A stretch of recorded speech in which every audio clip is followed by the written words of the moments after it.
আমি ঠিক বুঝি না সুব্রত দা, মানে ধরুন আমাদের একটা লড়াই হলো একটা ইস্যু নিয়ে, খবরে এলো আমি কাজ করতে পারছি না, আপনি পারছেন না, কবিতা পারছেন না, সুদেশনাদি, বিদুলা, বেশ কয়েকজন পারছেন না এখনো পর্যন্ত, তার কিছু কিছু কারণ টারণ নিয়ে বারবার আমার ওই কথাটা ছাড়া কিছু বলার নেই সুব্রতদা, যে একটা কমিউনিটি, মানে দু চক্ষে আমি আপনার ছবি দেখতে পারি না, মানে কোনো প্রশ্ন যেন না জিজ্ঞেস করে ভালো হয়।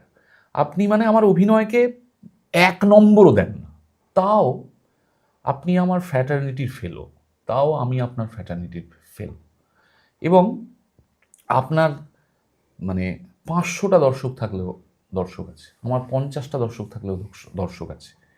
এই যে আমি আপনার সম্পর্কে কি মনে করি সেটা দিয়েই পৃথিবীটা চলে না, বা আপনি আমার সঙ্গে সম্পর্কে কি মনে করেন সেটা দিয়ে আমরা প্রত্যেকে গিয়ে কানেক্ট করছি মানুষের সাথে।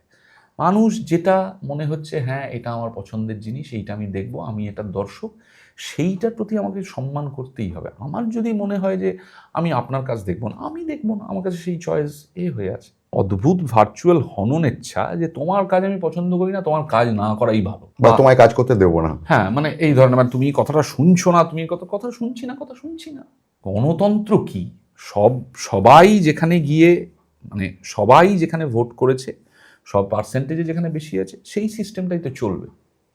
এবার আমি গণতন্ত্র কাকে বলে, যে আমি ওটাতে ভোট করিনি, বা আমি ধরা যেতে পারে যে ভারতবর্ষের প্রধানমন্ত্রীর রাজনীতির সমর্থক নয়, তাই বলে কি আমাকে গণতন্ত্র থেকে তাড়িয়ে দেওয়া হয়েছে নাকি দেওয়া উচিত? একদম, মানে ব্যাপারটা তো আপনি তো, আমাদের বেসিক কনস্টিটিউশনাল স্পিরিটটা তো তাই, যে আমি অপোজ, আমি তোমার রাজনীতি পছন্দ করি না, সেইটা এই মানে কি বলবো, সাংবিধানিক গণতন্ত্রের সেই আমাকে সেই রাইটটা দিয়েছে, এই কথাটা এতে আমি বলতে পারি। আমি তোমার ভোটার না হয়েও আমি তোমার নাগরিক, এবং you are entitle to give me all the services you commit through your policies, এই তো কথা।